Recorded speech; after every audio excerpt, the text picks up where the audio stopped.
Welcome to Vahi TV world YouTube channel. முதலில் தலைப்பு செய்திகள். இஸ்ரேலிய ராணுவத்தின் குற்றங்களுக்கு அமெரிக்க ராணுவம் முழுமையாக பின்னால் உள்ளது. அல் ஹவுதி கடும் குற்றச்சாட்டு. 309 ட்ரோன்கள், 8 ஏவுகணைகள், யுக்ரைன் மீது ரஷ்யா தாக்குதல். இனி விரிவான செய்திகளை பார்க்கலாம்.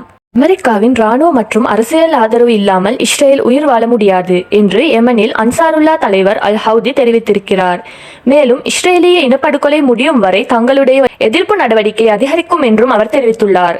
அப்துல் மாலிக் அல் ஹவுதி அமெரிக்காவை காசா இனப்படுகொலையின் உண்மையான ஏற்பாட்டாளர் என்றே கண்டனம் செய்துள்ளார். அமெரிக்கா ஆயுதங்கள் மற்றும் உளவுத்துறை மட்டுமல்லாமல் டெல் அவிவுக்கு நேரடி அரசியல் ஆதரவையும் வழங்கி வருவதாக தெரிவித்துள்ளார். மேலும் அமெரிக்கா இல்லாமல் இஸ்ரேல் ஆட்சி சரிந்துவிடும், அதன் அனைத்து குற்றங்களும் அமெரிக்க குற்றங்களே என்றும் அவர் தெரிவித்துள்ளார்.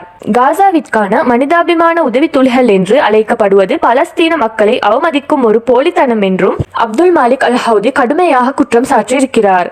மேலும் அதற்கு பதிலாக முற்றுகையை நீக்க வேண்டும் என்றும் அவர் கோரிக்கை விடுத்துள்ளார். காசா மக்களுக்கு உண்மையான உதவி கிடைப்பதை மறுக்கும் அதே வேளையில் அவர்கள் உணவை அனுமதிப்பதன் மூலம் கருணை காட்டுவது போல நடிக்கிறார்கள் என்றும் அவர் தெரிவித்துள்ளார்.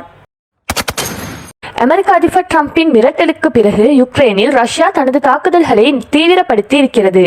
தலைநகர் கீவின் பல பகுதிகளில் ஏவுகணை மற்றும் ட்ரோன்கள் மூலம் ரஷ்யா தாக்குதல் நடத்தி இருக்கிறது. கீவ் மீது நேற்று இரவு முழுவதும் 309 ட்ரோன்கள் மற்றும் 8 குரூஸ் ஏவுகணைகள் மழையாக பொழிந்திருக்கிறது. இதில் 16 பேர் கொல்லப்பட்டதோ 155 பேர் காயமடைந்துள்ளனர்.